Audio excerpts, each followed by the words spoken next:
ഇതുവരെ ഒരു ക്ഷേത്രത്തിലും പോയി അവിടുത്തെ ദേവനോടോ ദേവിയോടോ ഒരു ആഗ്രഹം നടത്തി തരാനായിട്ട് ഞാൻ പ്രാർത്ഥിച്ചിട്ടൊന്നുമില്ല കേട്ടോ. ഒരു മന്ത്രം ജപിച്ചിട്ടില്ല. ചൊല്ലാനും പറയാനും ഒക്കെ മനസ്സിലുണ്ടെങ്കിലും അത് നടക്കിലെത്തുമ്പോൾ അങ്ങോട്ട് മറന്നു പോവും. അതെന്താണെന്ന് മാത്രം ഇതുവരെ എനിക്ക് കണ്ടുപിടിക്കാൻ പറ്റിയിട്ടില്ല. ഉരുവിടാൻ മറക്കാത്ത ഒരൊറ്റ കാര്യമുണ്ട്: താങ്ക് യു സോ മച്ച്. ഇംഗ്ലീഷിൽ പറയുന്നത് ശരിയാണോ എന്നൊരു ഇൻട്രൂസീവ് തോട്ടും എനിക്ക് വരാറുണ്ട്.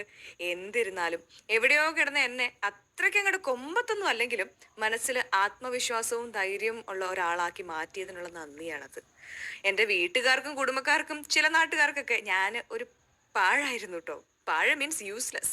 ചിലർക്ക് ഇപ്പോഴും അങ്ങനെ തന്നെ. ഇത് കേട്ടപ്പോൾ നിങ്ങളൊക്കെ സ്വന്തം ലൈഫിൽ കേട്ടത് ഒന്ന് റിവൈൻഡ് ചെയ്തിട്ടുണ്ടായിരിക്കും. അവർക്ക് നമ്മളെ അവരുടെ രീതിക്ക് യൂസ് ചെയ്യാൻ പറ്റാത്തത് കൊണ്ടാണ് അങ്ങനെ വിളിക്കണത് എന്ന് കരുതിയാൽ മതി.